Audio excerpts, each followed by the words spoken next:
자, 어제 김문성이 말을 함부로 하더만요. 거구라는 표현을 함부로 써서는 저는 안 된다고 봅니다. 자, 거구 유튜버에 대해 돈 벌어먹는 놈 전부 썩은 놈이다. 거구 유튜버들 말이 다 옳은 것처럼 기고만장해서 우파의 가능성 있는 사람들을 비판해서 다 죽여버렸다. 결국 거구 유튜버들 다 돈 벌어먹는 놈이다. 총선 패배 원인도 거구 유튜버들의 자극적인 보도다. 조회수 올려서 돈 벌어먹기 위해 자극적인 말을 쏟아냈다. 일례로 유신 때 없어진 국민 발언권을 다시 회복하고자 했는데 내가 좌파와 손잡고 우리나라를 고려 연방제 공화국으로 끌고 가려는 사회주의자들과 손잡았다 매도했다. 전부 썩은 놈들이다. 좌파와 손잡지 않았어요? 김무성 씨, 나하고 토론 한번 할래요?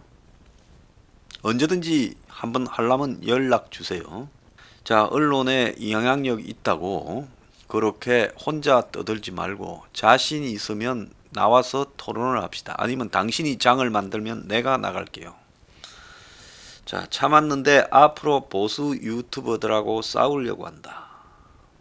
자, 이야기도 하고 뭐 탄핵 유승민 이야기하고 황교안에 대해서도 전당대회 TV 토론회 질문 받으니 절차상 탄핵에 대해 절차상 문제 있었다 했다. 법무장관이 한 사람이 절차상 문제 있다고 하면 되나 그때부터 황교안은 간 거다. 코로나와 공천 파동이 총선 참패의 원인이다. 통합되면 이길 줄 알았는데 국민들 마음은 이미 아니다. 중도 쪽으로 가고 있다. 아스팔트 태극기 부대가 엄청나게 큰 사이즈인 줄 알았는데 투표해보니 별거 아니라는 게 증명이 됐다. 자, 그래서 별거 아니니까 이제 막 밟아버리겠다고 생각을 한 것 같습니다. 이 사람요. 자, 어떤 분은 이 기사 댓글에서요. 가세연 등은 국민 발안제로 김무성을 욕하지 않았고 그거 개입도 안 했죠. 혹시 원포인트 개헌 저지와 니들 속내를 까발린 황장수 소장을 까고 싶은가? 주장과 근거가 매칭이 안 되는데 황 소장은 이번 총선 기간 내내 문재인과 붙어 먹으려고 하는 황교안 의원 집정부제로 권력 나눠 먹고 김종인을 데리고 온 이유를 다 까발렸지. 그게 화딱지 나서 평소 욕하던 유튜버까지 같이 공격하네. 자, 그런 사람도 있고요. 또 한 분은요. EX가 왜 이러는가 하면 노조로 구성된 국민개헌 발의하기로 헌법을 바꾸려고 발의한 것이 황장수 뉴스 브리핑에서 문가랑 손잡고 뭐하는 짓이냐고 끝까지 투쟁해서 저지해야 된다고 미통당 개헌 찬성자들 낙선운동 했거든. 다른 유튜버들 빗대서 말하는데 황장수에게 감정이 있는 겁니다. 개헌이 무산되어서 문가한테 칭찬 못 받아서 커 이랬습니다. 자, 그래서 이분 말이 정확하다고 저는 봐요. 김무성이 진짜 화난 거는 국민 발안 개헌이 무산된 겁니다.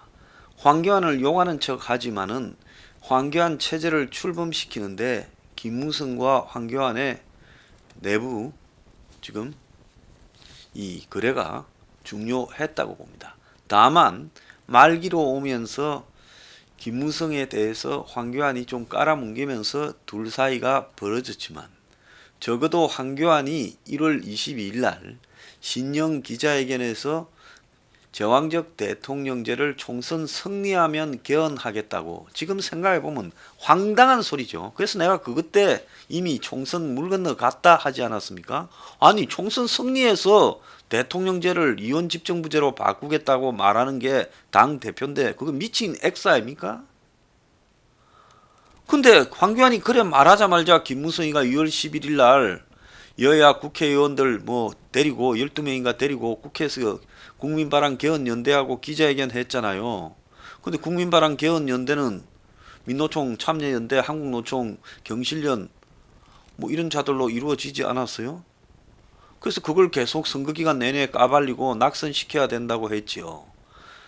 그런데 이제 5월 8일 날 최종적으로 이제 표결을 해야 되는데 미통당은 차마 체면이 있으니 그리고 또 이원 집중부제를 하겠다고 문의 약속도 안 하는데 거기에 나설 수가 없어서 빠졌죠. 이원 집중부제 한다 했으면 미통당도 표결 응했을 거예요. 자, 근데 총선에서 대성을 해버리고 나니까 입장이 바뀌었죠. 문이요. 그렇지 않습니까? 문재인 입장에서야. 그래서 작년 12월부터 정세균이 내세워서 문이 개헌하자고 딱 헷갈리게 만들었죠. 총선 끝나고 1년 안에 이 의원집정부제 개헌을 의미하는 먹이를 탁 던졌습니다. 아니나 다를까 아마 황교안이가 잽싸게 물었고 김무성이가 뒤에서 저는 조정했다고 보고 있습니다. 왜? 본인이 직접 기자회견하고 나섰으니까요.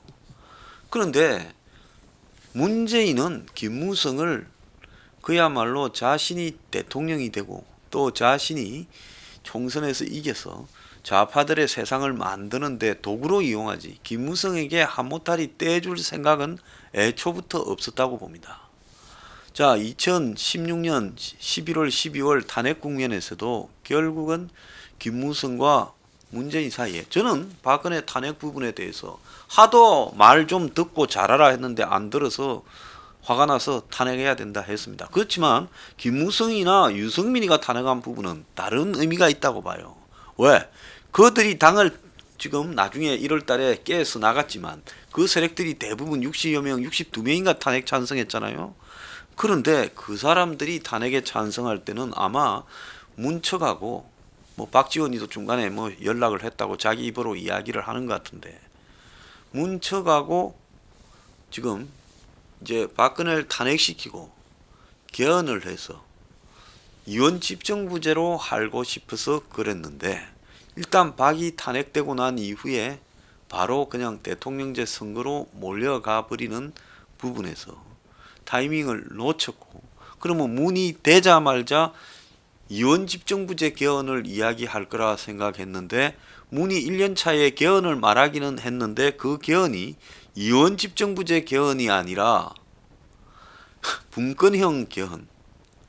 좀 웃기죠. 분권형 개헌을 이야기하고 또 무슨 이 국가보안법 같은 거라든지 이런 부분에 대한 개헌을 이야기를 했습니다.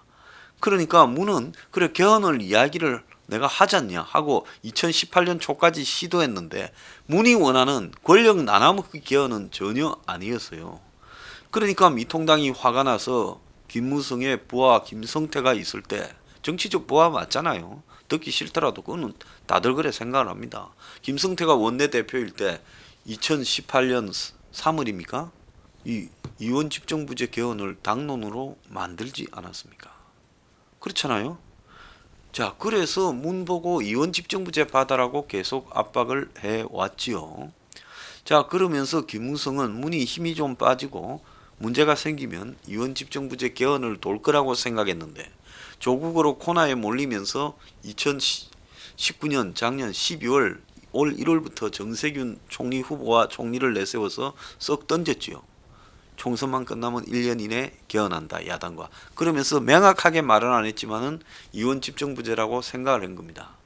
그러면서 한편으로 청와대가 그 좌파 단체들을 지금 또 개헌 단체들을 묶어가지고 이제 국민 바람 개헌하자 이렇게 미끼를 던졌지요. 그러니까 김무성이 신이 나서 이제 해주는가 싶어서 나섰지요. 물론 제가 국민 바람 개헌에 그 세력에 좌파들이 있다. 어떻게 김무성이 같이 하냐.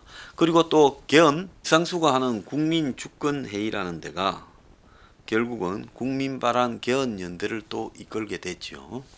그래서 이런 단체들과 쭉 같이 했고 이번에 그 미통당의 통합과 또 통합 이후에 당의 공천위원회에 박영준, 이석연, 김영호 같은 개헌론자들이 대거 들어앉았습니다. 그러니까 총선 이겨서 문을 심판하자라는 것은 그거는 형식적인 이야기고 실제로는 총선을 이기든 지든 관계없이 개헌해서 나눠먹고 같이 그냥 잘 지내자라는 사람들이 당을 지금 통합도 맡았고 또 당의 선대위도 맡았고 또 공천도 맡았습니다.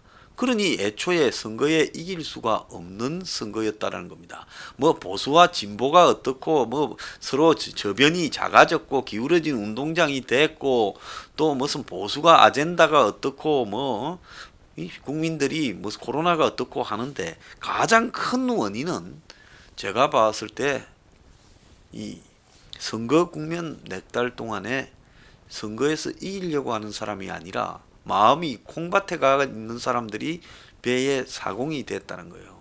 그럼 배가 딴 데로 갈 수밖에 없었던 거죠. 선거 패배 원인을 복잡하게 이야기할 필요가 없는 겁니다. 자, 이런 김무성이 그렇잖아요. 국민바람개헌연대라는 부분을 같이 이끌었잖아요. 또 국민주권회의에 있는 개헌을 원하는 박영준이나 이석영 같은 인물들, 또 평소 개헌이 지론인 김영호 같은 인물들을 전부 다 보수통합과 또 선대위 그리고 공천위원회 등에 다 깔아놨잖아요. 다 그 김무성 역할 아닙니까? 자, 그랬는데 그래서 총선을 져놓고는 이제 길거리에 태극기 보수 이야기예요. 태극기 보수는 일부러 배제했잖아요. 저거 배제해도 표에 별로 지장 없다고 일부러 배제했잖아요. 맞지 않습니까? 박근혜 편지까지 나왔는데도 끝까지 배제했잖아요. 자, 그 다음에 김무성은 이제 그렇게 해서 국민 바란 100만 개헌 투표가 될까 생각을 했겠죠. 일단 그걸 통과시켜 놓으면 국회의원 투표할 때 개헌 투표도 해놓으면 곧바로 국민 바란 개헌이 이제 통과되었기 때문에 이제 국민 바란안이 나오지 않겠습니까? 자, 그게 나오면 무조건 국회와 어떻게 됩니까? 국민 투표가 자동빵으로 이루어지죠. 그러면 국회에서는 통과될 거고 국회 통과되면 개헌도 될 거라고 김무성은 생각을 한 거죠.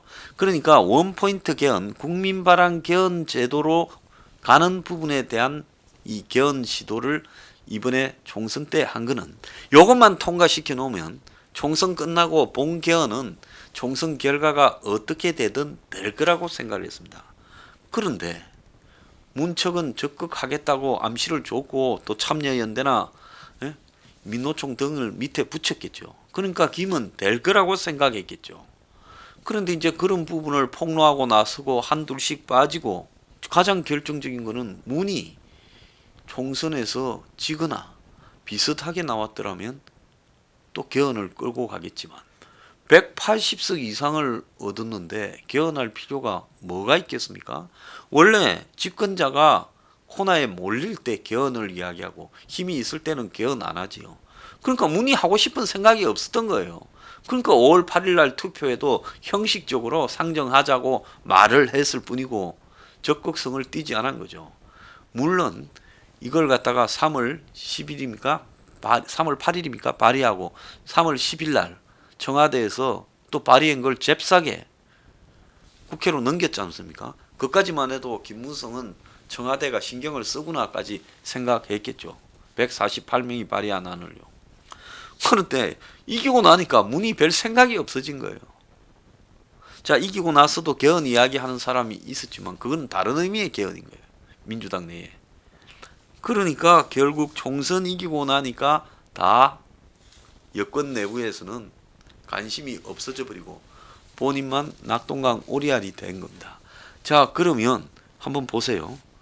개헌도 물 건너갔고 자기는 출마도 안 하고 여기에 매진했는데 이 명분도 지금 이제 희미해져서 이원 집정부제 할 사람이 지금 없어요. 여권 내부에. 그러니까 김무성이는 지금 배지도 곧 내놔야 되고 그 다음에 자기 개헌 추진 세력의 속내가 다 까발려져서 망신도 당했어요. 그리고 호되게 뒤인 미통당은 발을 빼버렸어요. 그러니까 김무성이 지금 영업방해에 대한 화가 상당히 난 거예요. 그러면 차라리 국민바람 개헌을 하는데 좌파 세력과 손잡았다고 매도한 황장수라고 딱 찍어서 이야기하세요.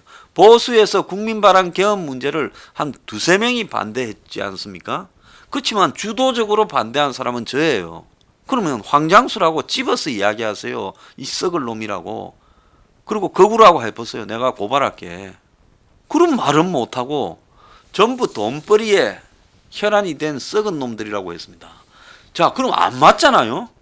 김무성이 이야기하는 돈벌이에 혈안이 되고 조회수 올리려고 이렇게 혈안이 된 놈이면 저는 조회수 올리려고 자극적인 제목도 안 달고 문재인 비판을 제일 많이 하다가 돈벌이 안 된다는 건 세상이 다 알고 있잖아요.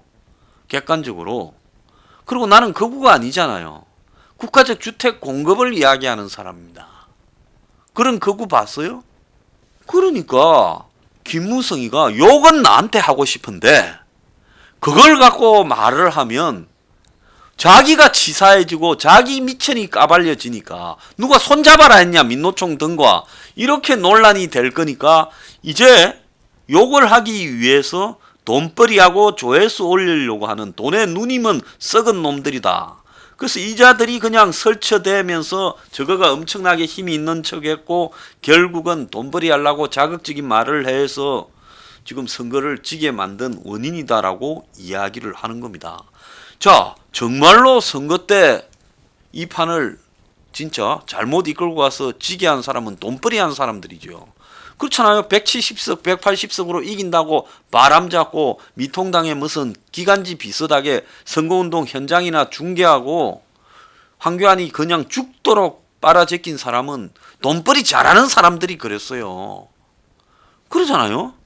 그래서 김무성은 되게 기분 나쁘니까 섞어서 이야기를 하지 말고 양쪽 다, 자, 1번은 돈벌이하고 황교안 빨아제끼고 해서 보수를 망친 사람들이라고 말을 하고 2번은 국민바람 개헌저도에 죄를 뿌려가지고 영업 방해한 놈이라고 다르게 이야기를 하기 바라요.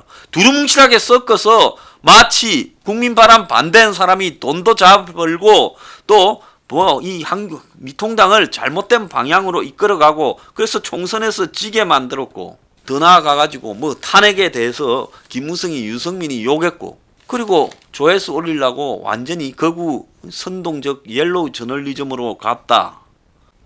자, 그래서 그거를 딱 구분해서 말을 하기 바랍니다. 알겠어요?